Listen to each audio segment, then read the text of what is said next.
All right, welcome to the Church.digital podcast. Once again, it's powered by Stadia Church Planting. We're talking digital-only expression of church, by the way, and I love what I'm doing, what I get to do with Stadia in helping people plant digital-only, to start digital-only expressions of church, to help them start churches literally without walls. And so this is a phenomenal aspect of my life right now. I love it.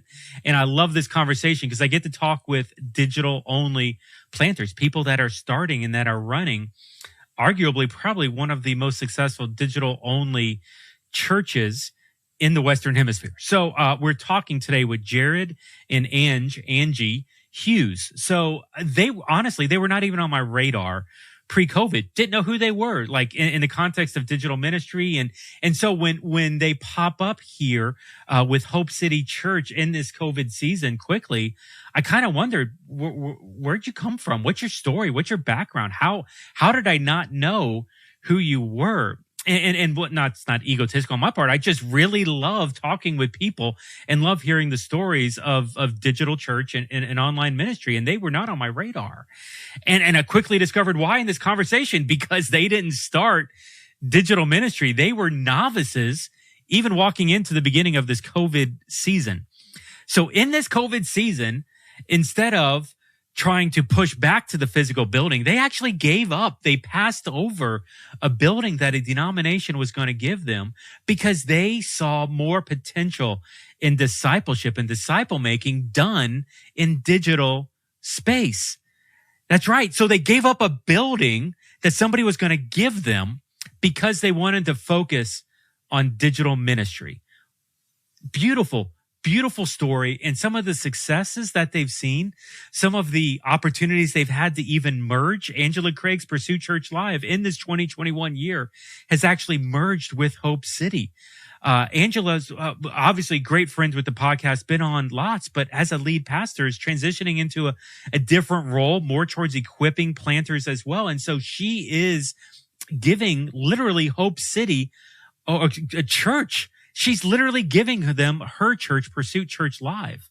Hope City has become nothing in the beginning of COVID season, all the way to a giga church, arguably within 15 months. What does that look like within the church? How does that look within leaders? By the way, the leaders themselves, Jared and Angie, they're not even full-time pastors with the church.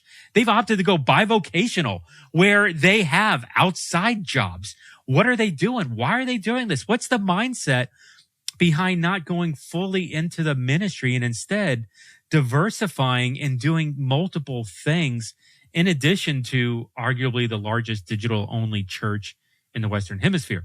So this is a really fascinating conversation that we're digging into here. Once again, we're bringing myself, Jeff with the Church Digital, as well as Jared and Angie Hughes, the lead pastors, the co-lead pastors of probably the largest digital-only church in the Western Hemisphere, Hope City Church, in a conversation that I'm simply calling the co-vocational approach to a digital-only church.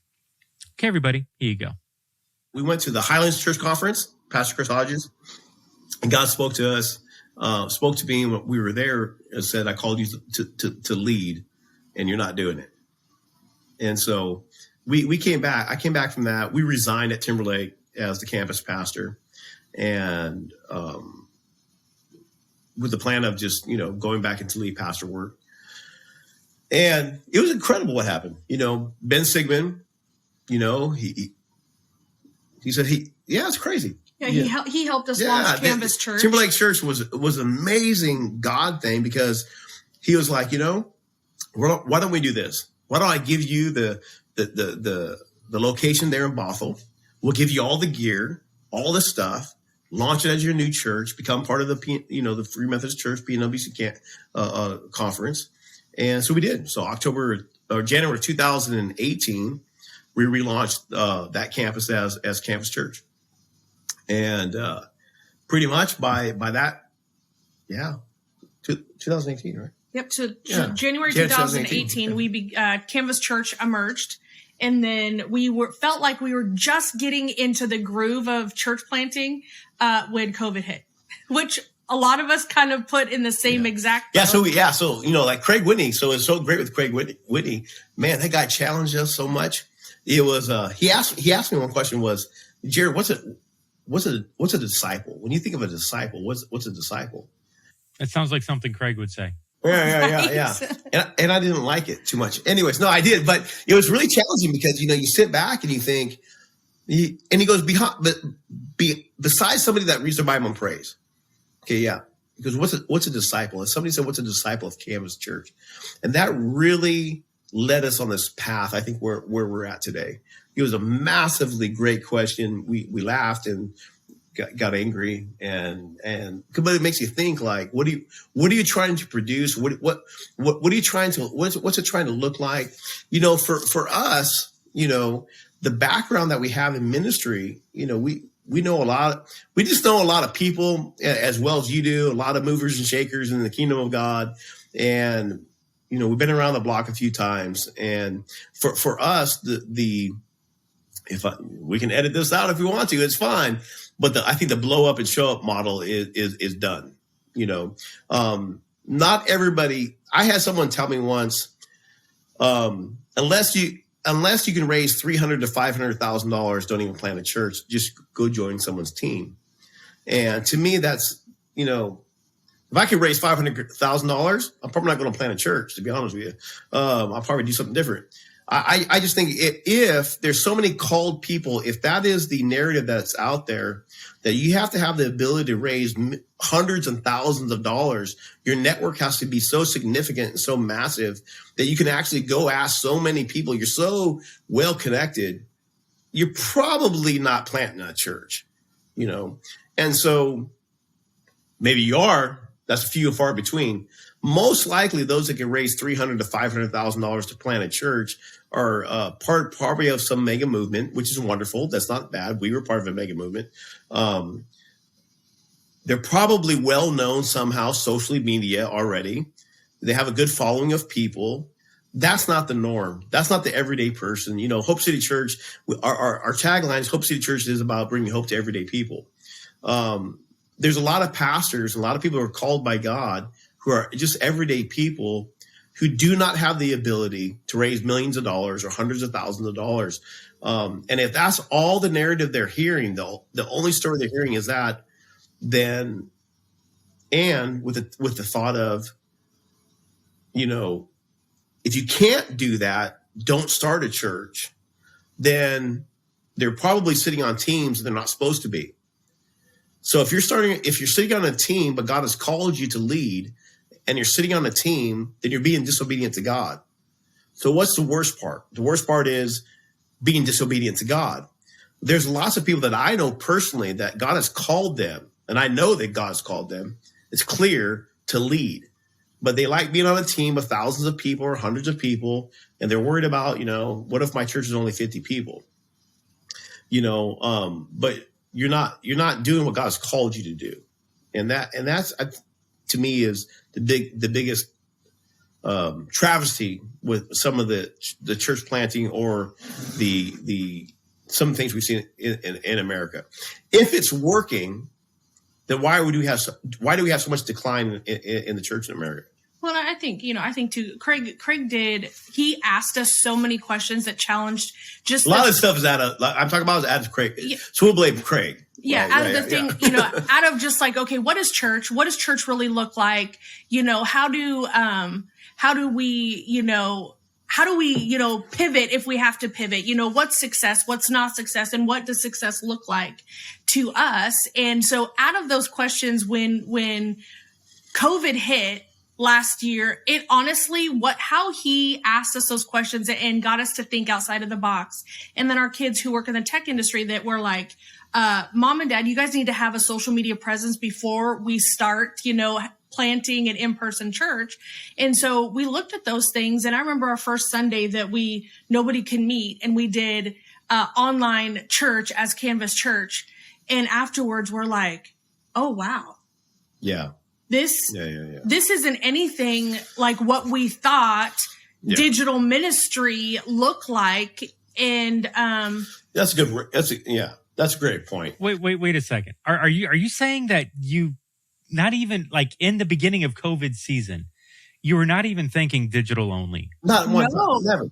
And so in this COVID season, you've managed to launch a digital only church and merge with Pursuit Church Live, arguably the largest digital only church in the United States. Yeah.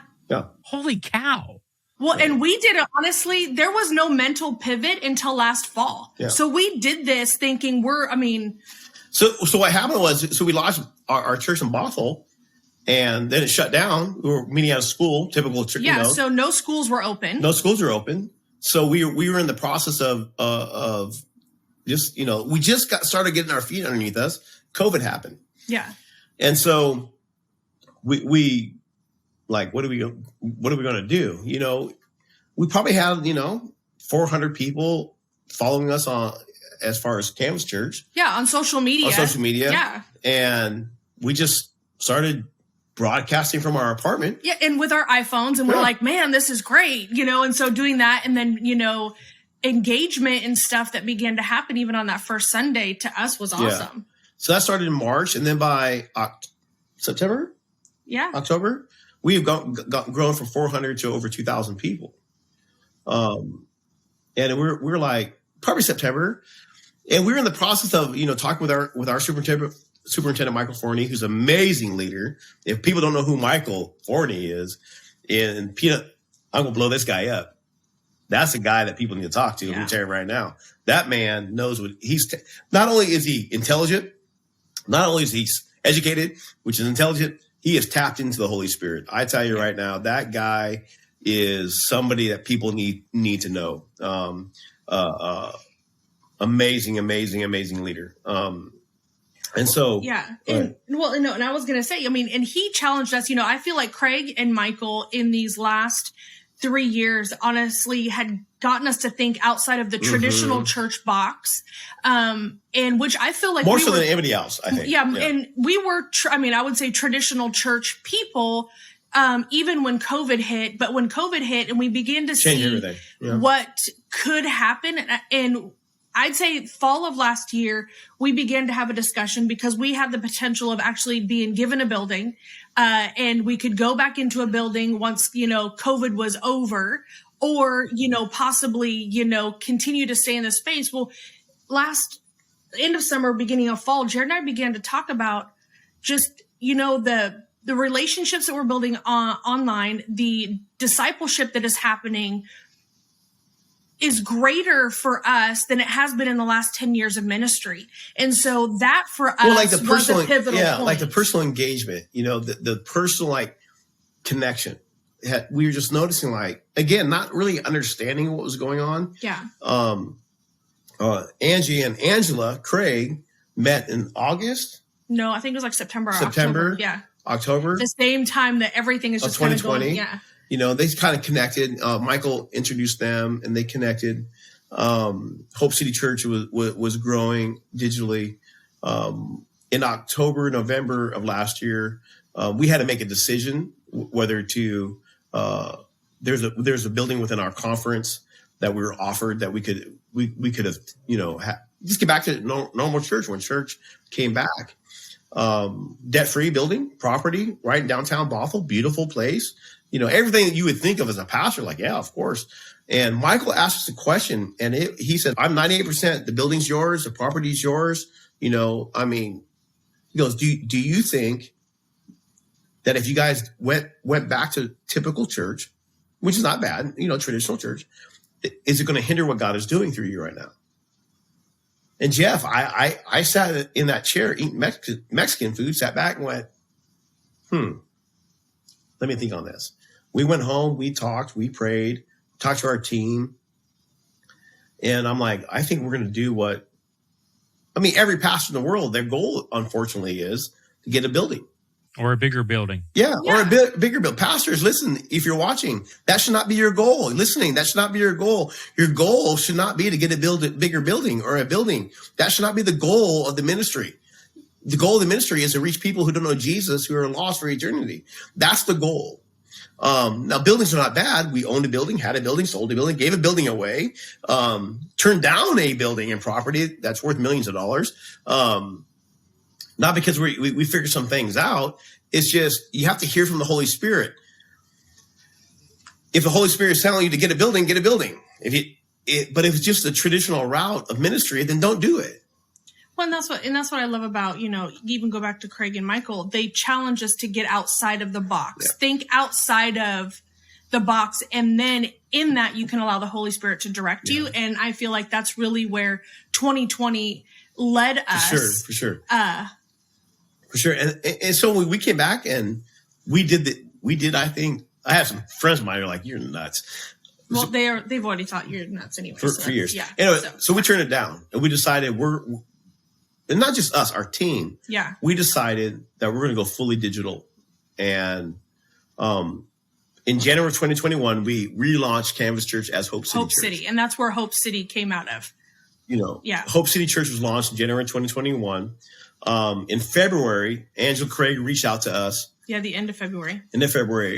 And asked if we would consider being one of the four candidates to take over Pursuit Church Live. And so, which came completely out of the blue. Yeah, we were like, yeah, I'm just like, what? By that time, Angela was mentoring us, giving us good pointers. I mean, just everything you think about was like, read her book 17 times, and Nona Jones and other people, of course. And so by that, by January this year, we're fully like, God is leading us. This is where we're going to go. Yeah. And when she reached out to us, and this, the momentum of that, and this, I think the great, understand,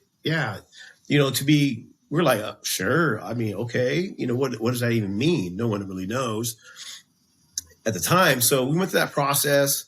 And to go through that process with the Assemblies of God and with her board, after we met with them, unanimously, like, this is the couple to take over Pursuit Church Live. Met with the Assemblies team. They approved it. Yes, this is the couple for it. To us, is overwhelming, to think that God would, not only that God would choose us, that Pastor Angela would, even consider us to be, we're the only candidates that weren't Assemblies, and we'd only been in digital ministry since March of 2020. So, I mean, we're novices. We're just kind of figuring it out and trying things that maybe nobody else would, because we have no idea what we're doing. Yeah, it's great. We have no idea what we're doing. So it's awesome. Well, it's amazing to me here. It's amazing that it's like you weren't, when the rest of the majority of churches are trying to get back to February 2020, let's get back to that physical space. Let's put pressure. Let's drive everybody towards it. You're one of the few that I've heard that is 100% sold the opposite direction. It's like this digital thing is incredible. This online ministry, there's so much potential. There's so much more power for discipleship and intimacy in some of this stuff. And God rewards you with like a giga church worth of people handed to you on a silver platter. Like, this is, it was funny. Like, I questioned myself, honestly. I'm like, how have I never heard of these people? When Angela mentioned your name for me a couple times, it was like, I was like, I've never heard of them. And it's because you weren't around. You weren't doing anything in this digital space. This is, I mean, I'm totally taken aback. I was not expecting that in this conversation. It's beautiful to see how God's moved in this with you all. Well, it's wonderful, Jeff, is like, we're so sold on this.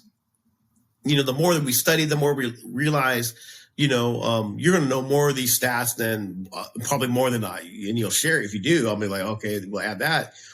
The fascinating thing is, out of a period of my life, about 5 years ago, I was struggling deeply with anxiety and panic attacks, and I started an online game just to do something to get my mind off of ministry. For the most part, with life.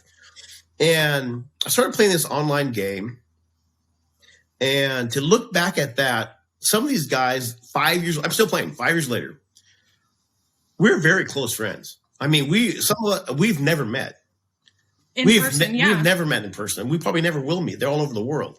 Some of these men, some of these guys and gals, I have pastored them through their loss of their mom, their dads, divorces, sicknesses, as close as anything else. And to look at that, to think that right there was a moment the Holy Spirit was using to prepare, to change my mindset, our mindset. This is what I've learned now being digital pastors, since March of what? 2020. Yeah, 2020. Just a year. This is what I've learned. And, Angela's helped us with this as well. And we know this to be true. There's hundreds of thousands of people possibly watching you that you don't know. You have no idea. There's no way. And the algorithms, the way Facebook and Instagram and YouTube do things, you're not going to know. But when they connect with you, they connect, and it's an instantaneous, it's a fast connection.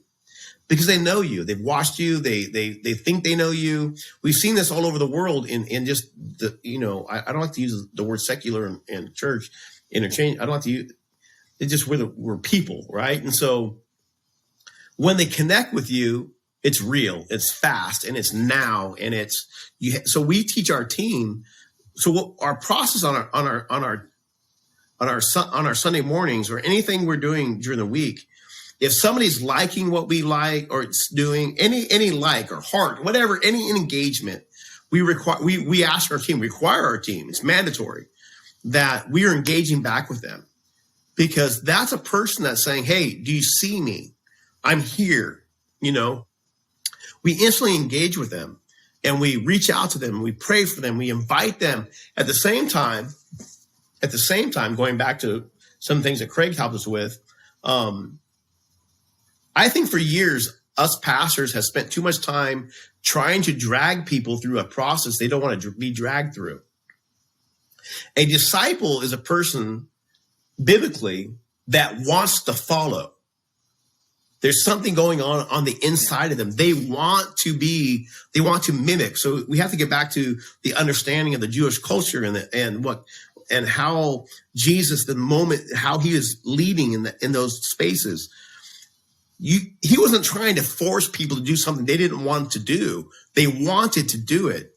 And so I think for probably the last couple decades, we have these great terms of next steps and your next right step and this and then that, and trying to get people, if you have somebody volunteering at your church, and they're saying hi to somebody at the door, we think they're a disciple. It could be, but they're probably not. They're just a good person that wants to, and it doesn't mean they don't love Jesus. They're just volunteering. We're not called to create volunteers. We're called to create disciples. And what a disciple has been already, Jesus is the one that said what a disciple is. A person that denies themselves, take up their cross, and follows Jesus, follows him. So I think what we were discovering is, digitally, we put the pressure on the people to decide to follow.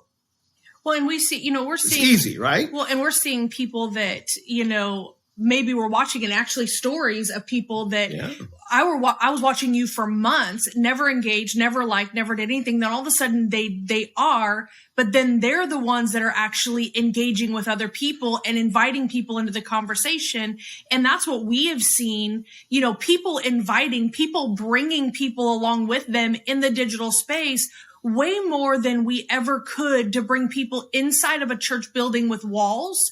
It's easier to invite someone where they can see from a distance, maybe not feel overly, pushed back on, and then they can, maybe dip their toe in and then jump in. And that's what we're really seeing. Yeah. I think the digital space is not going away. Yeah. The virtual world is here to stay. Yeah. And we need to realize this as a church. Going back in person. Now, look, don't get me wrong. I love worship. I love being around people. I love that whole atmosphere. But honestly, I think, do we love the atmosphere atmosphere? Are we really engaging with each other, or we just want a fix of that feeling of what it's like to be around a bunch of people engaged in a certain thing? I think that's more of the thing than anything else. Again, being raised in an mega environment where, you have the best of the best all the time, no matter what you do. Are we really discipling people?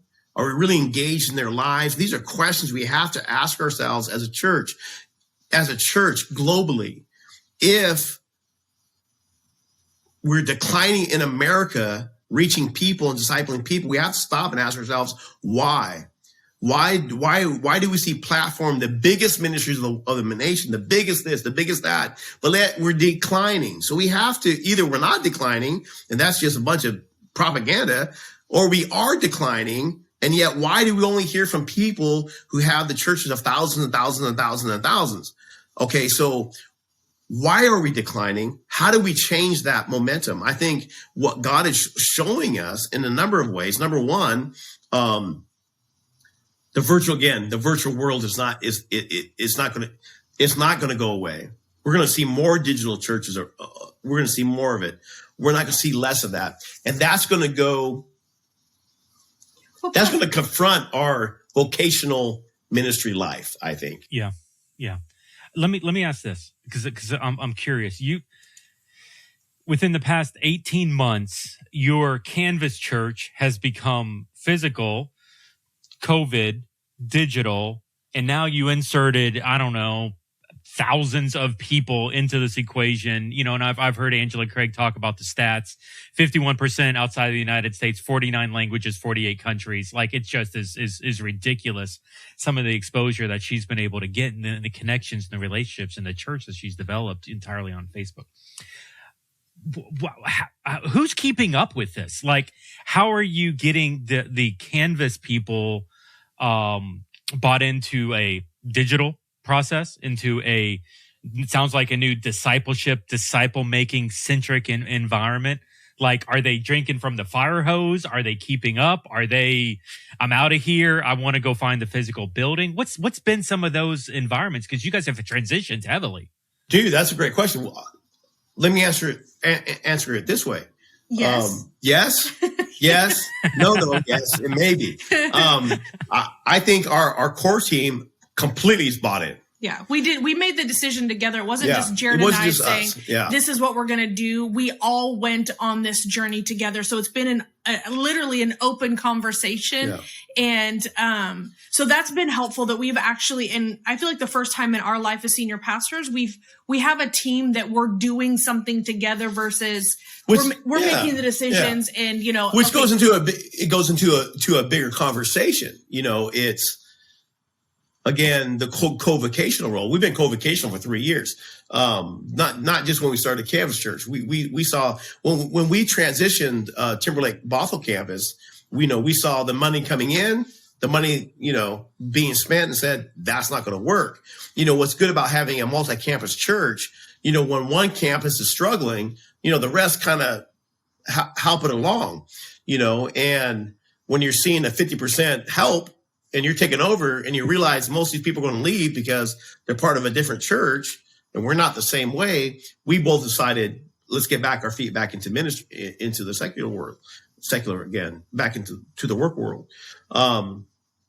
Because there's just no way it's not going to be sustainable.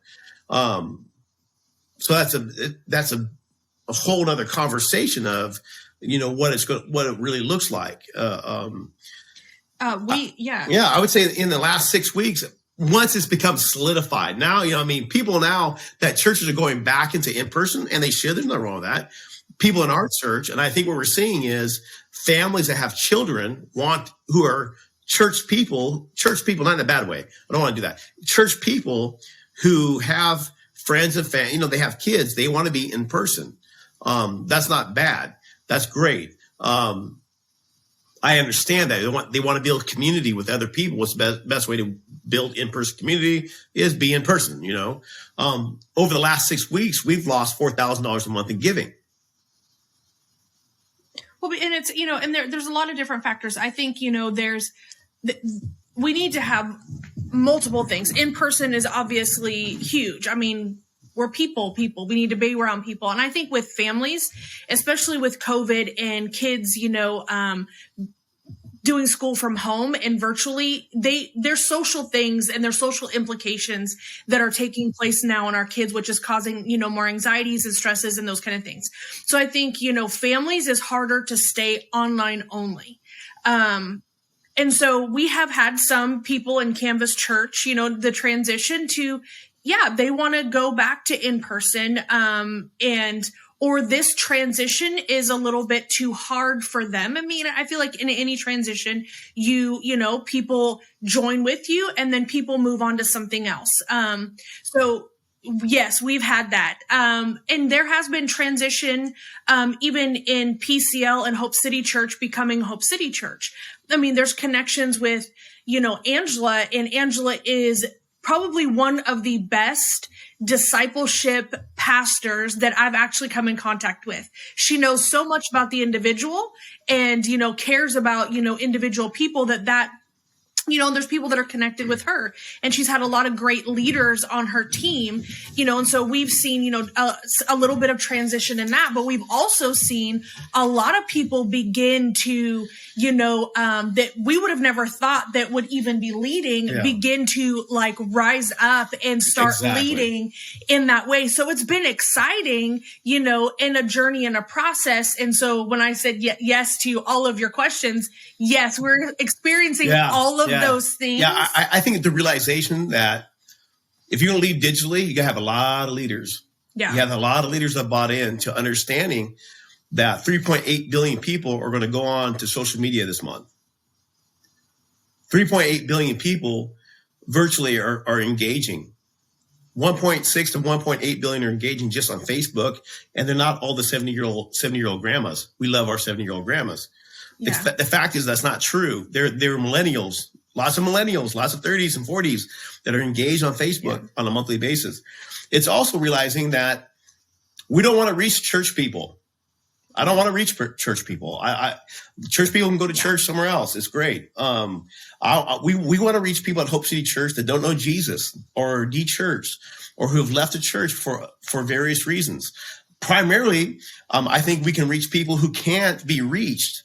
There's some nations that we're reaching right now that we're connected with pastors or just everyday people that somehow find us in countries that they can't have a church, but they have a phone. And on that phone, you can have the gospel being preached to you.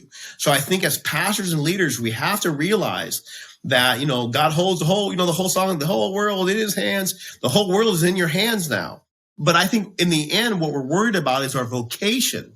Now, I'm not saying everybody has to be bivocational or co-vocational. What I'm saying is if you're fighting against online ministry because you're worried about people not coming to your church, you need to really, really rethink what we're trying to do here.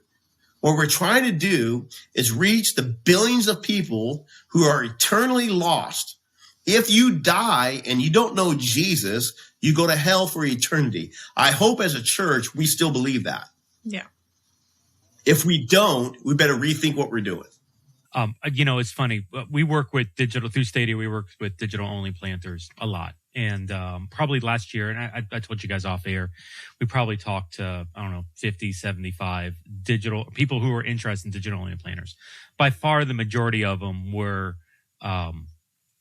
co-vocational. They were not one, which is, I think this is a new area for Stadia. At least it was a new exposure to me. The majority, hey, I want to make a living off the church. I want to give 100% of it. There was a IT director of a Fortune 500 company who I talked with. He lived in Canada. And his direct quote to me is, Jeff, I'm making a ton of money over here with this Fortune 500 company as their IT director. I want to do ministry on the side of that. I'm not looking to have a bunch of ties become my paycheck, but I don't want to stop that from doing ministry in a digital only expression of church. And so it's interesting to me because I think when you're talking co-vocational, it's a different mindset than the majority. Honestly, the majority of our listeners are probably used to, because it's not, these are people that are on staff or are volunteers that want to be on staff and are volunteering and serving to the place, hoping that they would be hired. And I was, a couple decades ago, I was one of those kids who's like, yeah, let me learn and grow. So like, that's what I would love to get your perspective on, because you're intentionally, very intentionally pivoting away from that. You could, I mean, look, you just merged with a 16,000 person giga church. I don't know what your numbers are, and butts and seats and nickels and noses don't necessarily mean much, but you could very easily be, hey, I'm going to play golf 17 times. You could be that guy. You're not that far away. You're intentionally not. We look, we don't have to work. We don't have to work outside the church. Yeah. We choose to. So talk to me a little bit about that. Pull that thread. Explore with me here. For me, I've been co-vocational, honestly, the majority of our ministry life. And it was by choice in a lot of those times because I actually liked being around non-Christian people. I wanted to be around everybody, and be outside and see things from a different perspective. And when we got saved, when Jesus changed our life, I was willing to do anything to fund whatever God called me to do. And so if that meant work, and that's really kind of how I felt like our whole life has been. When we get paid to just do ministry, I mean, I'm like a kid in a candy store like a cherry going, on top of the ice cream, man. Really? I'm going to get paid to do what I love? What we do? Yeah, come on. Man. And so for us, I think it's become a whole different ballgame, but we grew up in the inner city. I mean, and so we were around people that, and even pastors we know today, a lot of that in the urban core of America really are co-vocational pastors. And so it wasn't like, for us, it was when we got into ministry, it wasn't like a huge, you work outside of the church too? Oh, me too. This is great. When we got into more of suburban America is where we begin to see, people get paid full time to do this. And that was more of a mind shift for us. And then we got immersed in that lifestyle. Yeah. And I think really, the last few years of church planting and then digital ministry, it's like, we're still going to do what we do regardless. Yeah. And so we're going to do whatever we need to do to make sure that we get to do what we love to do. Well, I think it's also, we have to just deconstruct what it means. Like, of course, biblically, we can say, Paul, he was a tent maker. Like, yeah, but he was a tent maker occasionally. We can't use that passage of scripture to say that's how Paul was getting his money all the time. He says very, very clearly why he was doing that. He said, I could receive, but I've chosen not to for a purpose. So I continue. It's very clear. For us, I think this, if you have to be paid to do ministry, then maybe you're not called. If you have to get paid, I won't do this. I would never do. I've had people tell me I would never do that if I wasn't paid. I had passed when we planted. We were both co-vocational when we planted. I would not do that. There's no way I'd do that if I wasn't paid. So are you called by God? Of course, the pushback could be, well, if God will supply, okay, well, maybe he will supply you by working at Starbucks. You ever thought about that? And I think it's understanding for us. It's why are we so freaked out about that? To be honest, I had a pastor, a good friend of mine asked me this question. I'm like, about, Jared, we want to get you money. I said, look, you drop me $100,000 check. I'm still going to work outside the church because I see everything I do outside the church as a circle of influence for the kingdom of God. I'm a jiu-jitsu athlete. So I have a jiu-jitsu team that I train with. That's my circle of influence. I have a gaming world that I'm on. That's a circle of influence. Now I'm starting a trucking company with my brother. It's a circle of influence. Ange has an accounting company. It's a circle of influence. He works for another company. It's a circle of influence. Everything that we do is a circle of influence for the gospel to reach people that you're not. Pastors end up sitting out in their offices hours and hours and hours and hours a day, praying and fasting and reading books in the Bible. But then again, I've been a lead pastor for 15 years. That's not what you're doing. Usually you're struggling, wondering why your church isn't growing. So you go to conference to conference to conference to conference to conference to conference.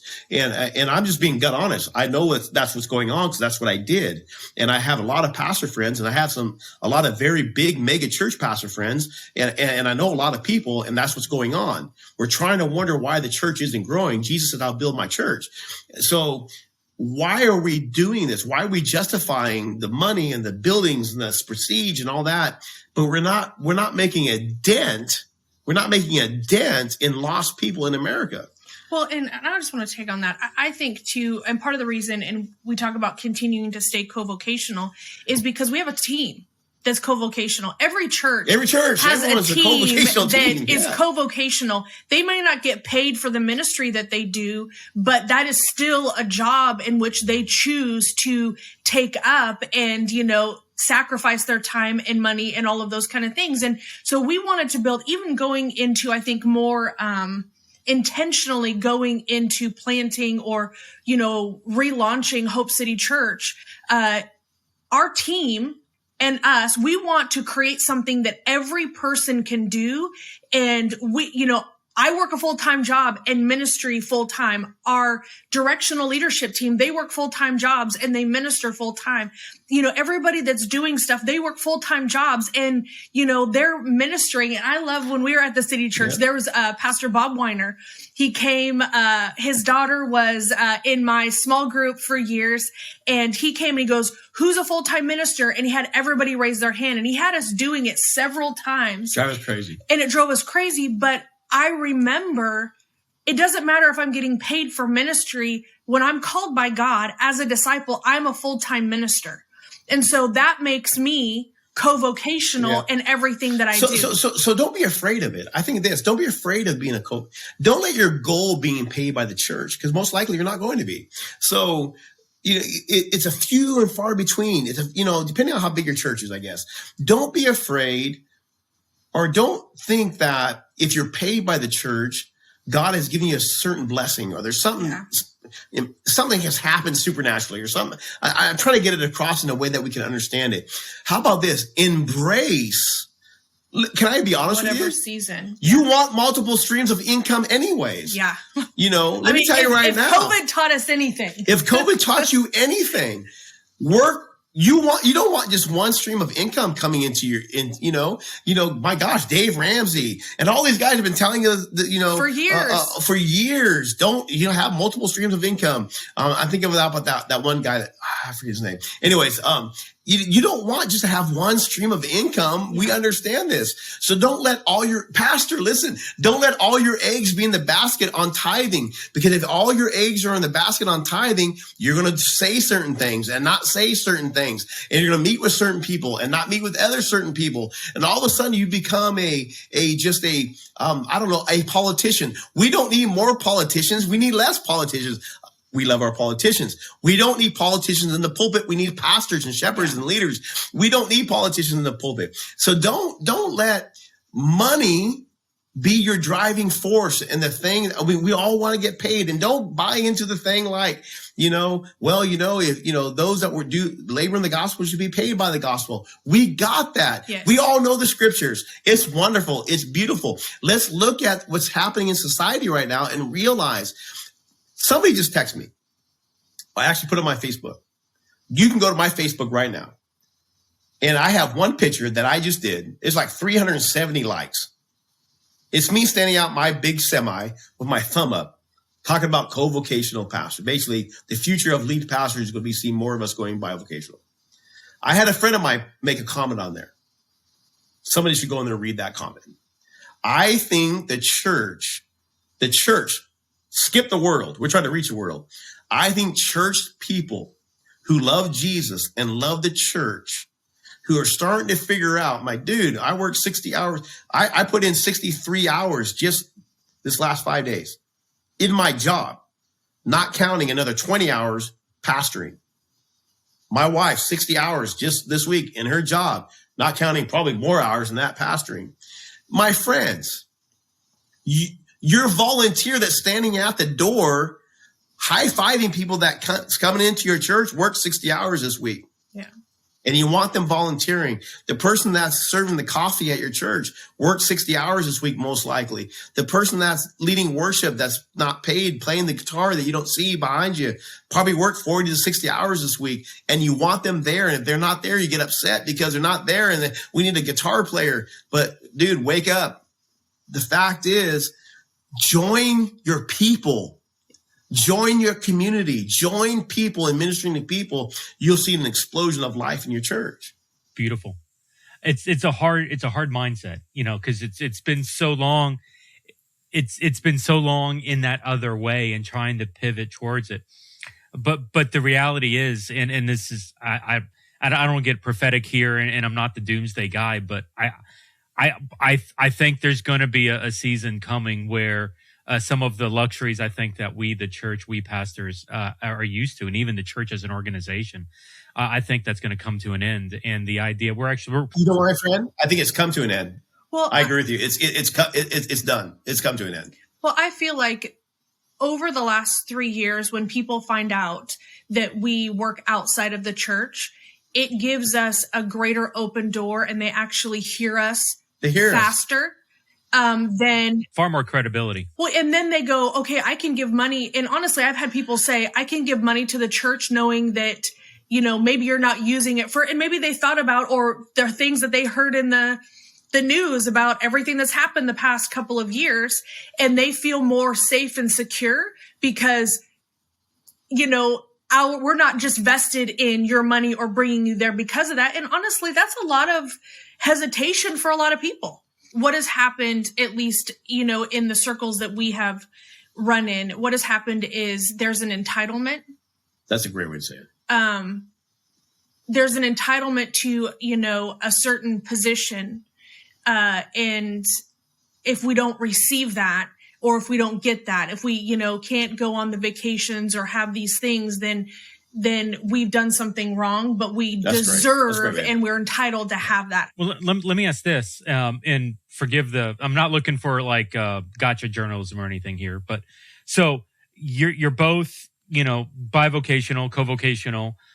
Your church platform is now Facebook, which is free. There's probably some, studio setup or some startup cost probably in that, but you're not paying for a building.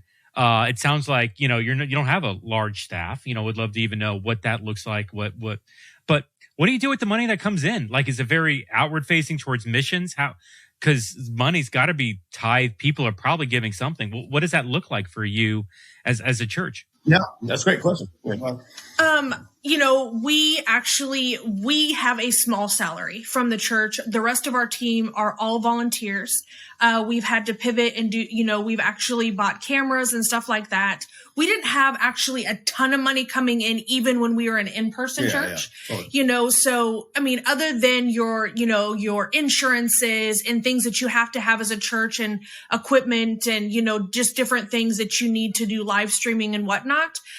We give to missions. We are supporting, we've, helped other churches plant. We've, donated. And so a lot of our stuff is, outward facing. Yeah. And we have a small salary from the church because our team told us we have to have it. Yeah. And so did our conference. Yeah. And our conference did the same thing. And so, and it's small to the amount of the work that's being produced right now. It's minuscule to what. Yeah. Yeah. But that's a great question. I think and that has been a question so if money comes in, where does it go? I think money coming in, I'm not saying pastors shouldn't be paid. They ought to be paid biblically, but it should be comparative, to where your community is at. It could be comparative to the amount of work you're putting in. It could be comparative to, again, if you're, you want people to show up on Sunday mornings to serve, be a little respectful or have a little bit of grace for them if they're working. Not that a pastor's not working, but again, I've been doing it a long time. If you have time to golf 4 days a week, you probably have time to relax a little bit on your people. You know what I'm saying? And I would say this, for us, the money coming in, we're trying to get it back out. To missions for the most part. Yeah. And we want, and some of our biggest things is like, we just, all of our equipment that we had for our setup and tear down, we actually donated to another church plant that's going to be about $80,000 equipment we gave away. And so, we've done, a lot of that with our equipment, with just different things. We want to help other people, do what God's called them to do and to reach more people. And so in any ways that we can do that, we want to do that. I would say probably a lot of our resources have been in giving away to, people in the United States, church plants and other things, but we also support missionaries right now in Cambodia. City of Seattle. There's a great Reach ministry. Yeah. Rich and Kayla Sims. If you want to know a name, Rich and Kayla Sims in Reach Ministry and what they're doing with homeless and work in Seattle. Tacoma, and Everett. It's another group, another couple, or another type of person that you're like, who? Yeah. And you find out what they're doing. You're like, the impact what? that they're making. Yeah. The impact amazing. Rich and Kayla are doing in Seattle with the houseless and the homeless. It's embarrassing. I'm like, do I do anything for Jesus? I don't think I do. To be honest, amazing couple. It's amazing to see, even outside of the U.S., how ministry is happening and how the gospel is being proclaimed and people are hungry outside of the Western Civ Church. And so exciting to hear this about these people. This has been just a completely shocking conversation. The fact that you were not anything in digital ministry and all of a sudden are a digital only expression of church in this COVID season, expanding and doing everything that you are. I got to tell you, I did not log onto this call thinking that was what was going to happen. I love it because it's so inspiring towards you can do this. Ministry can happen digitally. You can thrive in this situation. The fact that you said no to a building and to continue on this digital road is fascinating. Do this for me. We work with digital only church planters all the time. I've probably got 20 plus planters in cohort right now in some level of planting process. I would love an encouraging thought, maybe like a practical next step. Maybe somebody's out there is listening to this right now and saying, hey, I'm thinking about doing this digital only thing. I don't know where to start. Give them some advice. Get online. Set up a camera, set up your phone. It's what we did. We decided from the very beginning. We put our iPhones up for a long, long time. It was just on iPhones, and get yourself out there. Yeah. Grow that. Get your people engaged, people that your friends that love you and are part of. Get them to share, get them to engage, get them to help you. Start. Yeah. Just start and go for it, and put content out. Yeah. Who cares if don't look at the likes. I only got 1 heart today. Who cares? You got 1. You maybe get 0. Who cares? Well, get started. That's what I'm saying. And I think honestly, it has been the most refreshing to go digitally online, just the connections and the relationships and the disciple making that has happened. And I want to stick to, we have seen more people come to Christ, more relationship, more discipleship happening in this last year than we have in the previous 10 years of our ministry life. Like real personal, real life stuff. If they're watching you online and they reach out to you, let my pastors listen to me. Connect. If you get a like, and it's not your mom, reach out to your mom, please. But if it's somebody you don't know, friend request them, reach out to them. Let them know, I see you. I saw that you took time to say, here I am. If you're not doing that, you're failing. I'm trying to tell you, you're missing to what to who much is given, much is required. You want increase, do the little. That's something we learned from the very beginning. Something we told our team. If somebody likes something, I want 8, 9, 10, 12, 14, 17 people on that person. Don't and our team's like, dude, if we send them 17 messages, we get it, but it's like, get after them. And we connect with them on direct message or instant messenger, through Facebook and Instagram. But I would say for me, going back to what I was saying, I don't like to be on camera. Camera is something that I've never liked to be. I'm an in-person person, but during this time, I've had to get out of my own box and, stop looking at, okay, do I look perfect? Do I sound perfect? Do I have something to say? And say, God's given me something to say. Stop hesitating. Just get on there. Dream and try things. We record here. It's our house. We purposely, we've added some lights, stuff like that, but we turned down that we had someone offer their studio to us, come and do, and that's good for some people. For us, we don't want to do that. We want to model. You can set your phone up, the iPhone or Android, whatever you have. We have an iPhone. You can set your iPhone up and reach the world with the gospel. Yeah. So you don't have to have all the production. You don't have to, there's nothing wrong with that, but you don't have to do that. That's the beauty of it all. And just set it up, trust God, pray, how many of us heard this? Pray yourself hot and preach yourself empty and see what God will do. Yeah. And you can do that I do it for my truck. I just did it a couple nights ago. When was it? Yesterday morning. Yeah. Set my camera up right on my truck, in my cab, and I share the gospel, encourage pastors, encourage leaders, and I think you can do it. So if you're new and this is what you want to do, and you're like, I want to try, I want to do this, do it. If you're a pastor and you want to start a digital ministry in your church, look at that time as a actual time in your church. This is something that we had planned if we were going to get the building. That's good. I'm glad you asked that. Well, we had already decided, because it was going so well, if we went into in-person, we were going to continue streaming at the same time with a camera right up where it was like we're doing this right now. What we didn't want to do is put the camera up in the balcony and have this balcony look like you're just watching from the sideline. We went from that to planning that we were going to do a 9 o'clock gathering alone in our house and then go to the church and do our service. So treat your online digital as its own church or its own time. Service. Don't just record your service and put it online. Hey, watch it. You can do that if that's what you want.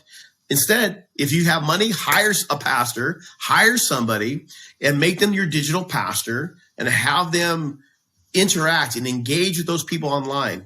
And I think that those are some things that I think. Yeah. And I'd say for me, you get an idea. A lot of times it's a gut idea, but you don't know if it is or it's not until you try. Superintendent Michael calls us Phygital, and he calls us Phygital because we actually have, we encourage people to gather together at their house with their friends and family, have food, and do Hope at Your House is what we call it. We may actually go to about 7 or 8 different locations. And then we travel. So we take church on the road. Yeah. To people's houses that are gathering. And, and then I do a daily devotional every day. It's something that I'm like, it's an idea and it's taken off. So I'd say try things, get out of the box. If it's an idea, it doesn't hurt to try. It's not going to hurt. The whole thing is like, I think sometimes in the church, we just stop trying because we're worried about what people think. And what if it doesn't work? We only get so many chances. Yeah. Dude, just try it. My God, give it a break. None of us are that important. We think we are, but we want to be important, but not in a bad way. But there's billions of people in the world. You will connect with those that connect with you some reason. People connect with me because I have a bald head. You have a bald head. It happens, right? I don't know why. It's just the way it is. And so I think it's just get out there and try it. If you're a person that, again, 3.8 billion people will use social media every single month. Those are active users. I'm sure that one of us can reach about 20 people. Okay, let's do it. And I think that's so good. We're a church. The great thing about a digital church is we're a church without walls. It also means that there's no time or space. And so there's one other thing that I definitely want to encourage church planters and digital pastors is you have to learn it's okay to turn your phone off, to turn your computer off, that's a whole nother and to take a break. Yeah. And that's something that I like to-do lists. And so if I can't cross things off, answer every person, connect with every person, it's hard for me. But I also understand that for me to be healthy, I have to shut that off. I have to give time for this. I have to give time for other things. And so, you have to have boundaries with a church that really has no boundaries. There's no physical boundaries. There's no time, no space. And so creating those things is going to keep you healthy. Great. We become a church 24/7, 365 days a year. Yeah. And it's real. And that's why a lot of pastors burned out somewhere around May 2020. Because they couldn't wrestle they were trying to do the physical ministry in digital spaces, and they were trying to keep up that 24/7, instead of it's funny. I've got, I think I've talked about it on the show before. I bought one of those like timeout safes, that you like when the kids are bad and you want to take the iPad away, and it has like a locking mechanism on the lid. And so I bought that to try to penalize the kids. And I've got good kids, so I never actually penalized them. The only device that goes in this thing is my phone and my watch. When it's like, hey, I need a timeout from like ministry and life and I need space. And so I'm just going to like lock it up. And it was funny. I remember like the first time I did it, my wife, she freaked out on me a little bit. She's like, well, what happens if there's an emergency? What happens? And I'm like, life will go on. People will call you. I have access to my computer, but I just need to not be connected to that stuff. And so having that opportunity, giving yourself permission to have space. Yeah, we do. We've talked a lot about mental health. Mindy Caliguire has been on from soulcare.com and we've touched on that a lot. And so those are great conversations. Just like this one has been like, oh my gosh, I could literally just keep asking you questions. This has been awesome. We're going to have to do it again. But this has been a phenomenal, I didn't even realize you were doing the micro as well. I love the fact that Phygital has been one of the phrases that I've used a lot in the season. So I love that people within your organization and coaching have been kind of directing you in that way. Having Digital Church drive towards physical ministry is huge. Could spend like an hour just talking about that and digging into y'all's approach. But we will have to do that again. And so, hey, Jared, Angie, I have loved this conversation, loved you being a part of this, taking the time here to jump in. If somebody wanted to check out, by the way, Facebook, if all the users of Facebook were a nation, it would be the largest nation on the planet. So, talking about the nation of Facebook and reaching. So there's plenty of potential there to reach people, and love the fact that you are getting into that space and running as aggressive as you are. If somebody wanted to like check out your services, maybe learn some things, observe some stuff, how would they get in touch with you? How would they follow you? Like what's a great place for people to start to really discover what Hope City is? Yeah. Number places, you can go to HopeCityChurch.us. Is our website. Is our website. Of course, all our links are there. You can look us up on Facebook. Hope City Church name is a lot of Hope City Church. But it's at Hope City Church Live. It is our Facebook. Yeah, at Hope City Church Live is our Facebook page. You can look us up there. Jared Hughes. Yeah, and Jared L. Hughes, I think, is Facebook. I don't know. Mine are the same. Mine's Angie K. Hughes, both on Instagram and Facebook. Yeah. And so a lot of things that we do on our personal social media and at Hope City Church Live, we combine, intertwine, do different things. And so, you can connect with us any of those ways. Yeah, Hope City Church Live is now reaching 22,000 people. Our goal is to hit 100,000 by 2023. So, hey, it's doable. 100,000. We believe we're going to hit 100,000 people in 2023, and we want to have 10,000 leaders pastoring those 100,000 people. That's our goal. And I totally want to have like that leadership conversation as well. So we will come back around. There's so much, and I love the intentionality and even the humility, as you're talking about growing and expanding and doing ministry in digital space. It's been a beautiful conversation. So, but we got to wrap because like life goes on. So for Jared, for Angie, this is Jeff with the Church Digital and Stadia Church Planting. Thanks for joining us here at the pod. We'll see you next time here at the show. Y'all have a good day.